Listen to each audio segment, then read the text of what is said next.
कल देर रात नीतीश कुमार की सरकार ने हिंदू विरोधी मानसिकता और हिंदुओं की भावनाओं को आघात करने वाला एक निर्णय लिया है।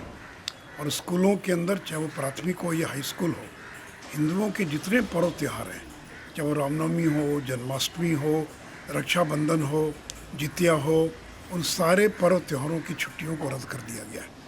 और जो दिवाली, छठ, दुर्गा पूजा की छुट्टियां थी, उसमें भी भारी कटौती की गई है। और इतना ही नहीं, तो जो मुसलमानों के जो पर्व थे उनकी छुट्टियों को बढ़ा दिया गया है। हिंदुओं के सबसे बड़े भगवान राम और कृष्ण हैं, अब रामनवमी और जन्माष्टमी की छुट्टी को भी आपने रद्द कर दिया, रक्षाबंधन को भी रद्द कर दिया। बिहार के अंदर लाखों महिलाएं अनंत चतुर्दशी या फिर जितिया का व्रत करती हैं। यानी चुन चुन कर हिंदुओं के जितने पर्व थे उन सभी पर्वों को की छुट्टियों को रद्द कर दिया गया। और मुसलमानों के पर्व की जो छुट्टियां थी उनको बढ़ा दिया गया। नीतीश जी, इसको हम कदापि स्वीकार नहीं करेंगे। ये हिंदू विरोधी मानसिकता का परिचायक है और ये इस बात को दर्शाता है कि आपको लगता है कि आप हिंदू समाज को जातियों में बांटकर उनका वोट ले लेंगे और मुसलमानों को खुश करने के लिए उनकी छुट्टियों को बढ़ा देंगे।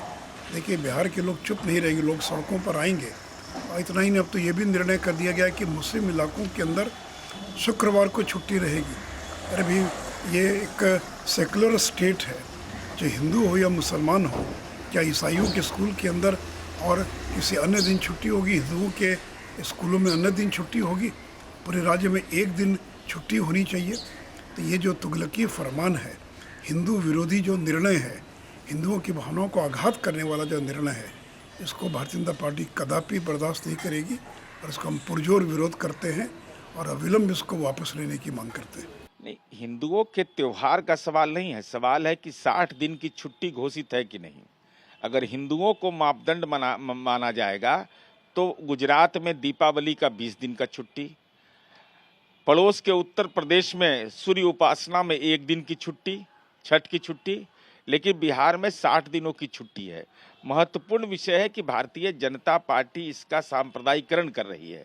तो शब-ए बारात की भी छुट्टी कटौती की गई है, लेकिन विभिन्न छुट्टियों को जो बढ़ाया गया है, इस संबंध में हमारी उम्मीद है कि शिक्षा विभाग इसमें स्पष्टीकरण दे कि किस इस परिस्थिति में आपने मुहर्रम सहित विभिन्न पर्वों की छुट्टियां बढ़ाई है।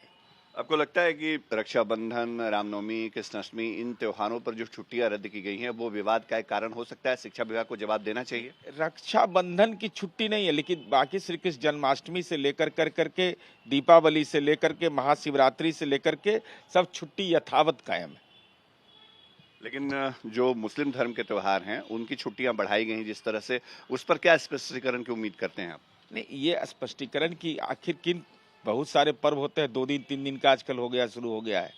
किन कारणों से छुट्टी बढ़ाया है तो स्पष्टीकरण शिक्षा विभाग ही देगा ना, और हमारी उम्मीद है कि शिक्षा विभाग इसका स्पष्टीकरण देगा। बीजेपी कह रही है कि नीतीश कुमार को बेहतर होगा कि इस्लामिक स्टेट घोषित कर दें बिहार को।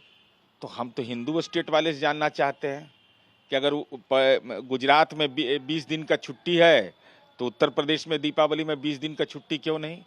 क्या छठ पर्व यहाँ मनाने का 2 दिन का छुट्टी है तो वाराणसी के लोगों को 2 दिन का छुट्टी क्यों नहीं? पूर्वांचल के लोग छठ नहीं मनाते हैं। सार्वजनिक छुट्टियों का राजनीतिकरण किया जाना दुखद है।